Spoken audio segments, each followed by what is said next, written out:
begrüße euch sehr herzlich bei Money Money. In der letzten Zeit haben mich einige Anfragen erreicht zum Thema Immobilienerwerb jetzt, ja oder nein. Um es vorwegzunehmen, ich bin ein Mann klarer Worte und da sage ich ein ganz klares Ja. Nur die Frage hat mich dazu animiert, mal drüber nachzudenken und habe festgestellt, dass doch eine gewisse Verunsicherung da ist, was den Immobilienerwerb angeht. Und die vielen Beiträge, die man auf allen möglichen Kanälen dazu sieht, tragen nicht gerade zur Sicherheit bei. Deswegen von mir ein ganz klares Statement heute. Ja, Immobilienerwerb ist richtig. Welche Alternative hat man denn zum Wohnen? Entweder man wohnt zur Miete oder man lebt in den eigenen vier Wänden. Letzten Endes ist das eine Mentalitätssache.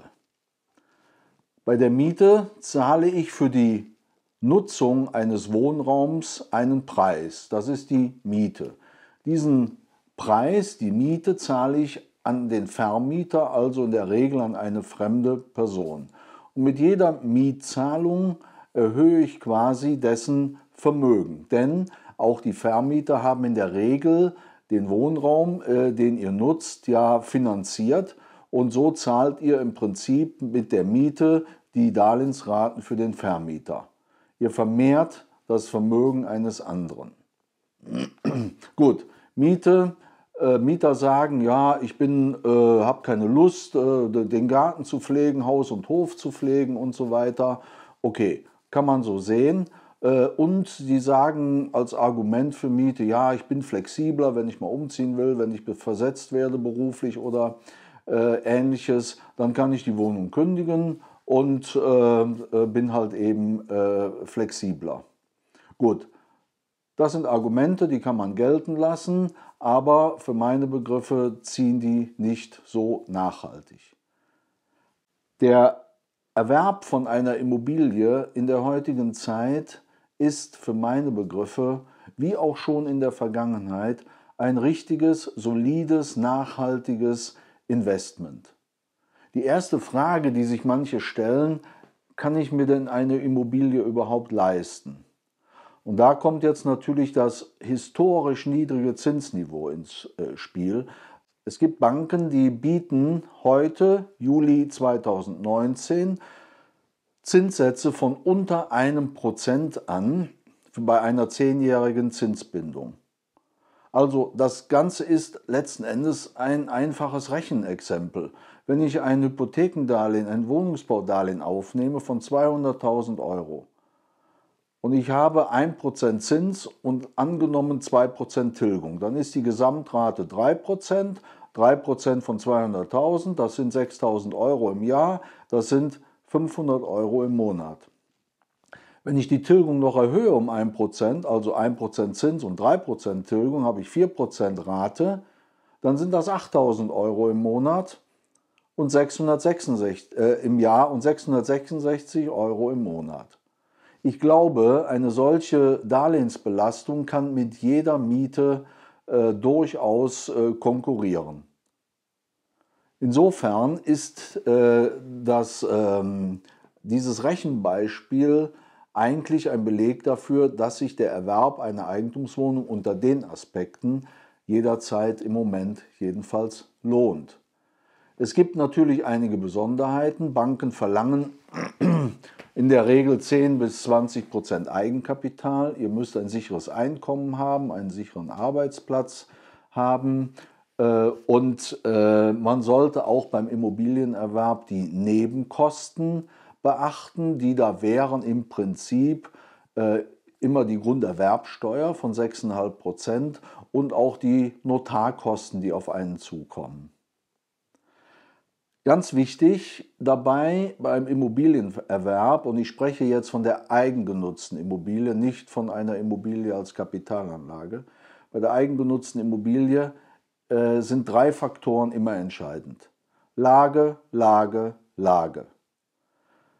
Denn eine Immobilie, ein Haus, eine Wohnung kann man jederzeit verändern, umbauen, anbauen, ausbauen, wie auch immer. Die Lage eines Grundstückes kann man nicht mehr verändern. Also deswegen abwägen, wohne ich lieber in der Stadt, lieber auf dem Land. Wie ist die Infrastruktur, also die Verkehrsanbindung, die Nahversorgung, ist ein Supermarkt da oder was ich immer in meinem Unterricht früher gesagt habe, wie weit muss die Mutti laufen, um eine Tüte Milch zu kaufen? Gibt es Ärzte, gibt es Schulen, gibt es Kindergärten und so weiter. Und auch ganz wichtig, auch gerade bei Eigentumswohnungen, wie ist denn die Nachbarschaft? Wer wohnt über, unter, neben mir? Könnte das klappen? Also das sollte man schon vorher genau sondieren. Und ganz wichtig, in Zeiten niedriger Zinsen ist man vielleicht mal geneigt, schnell zuzugreifen.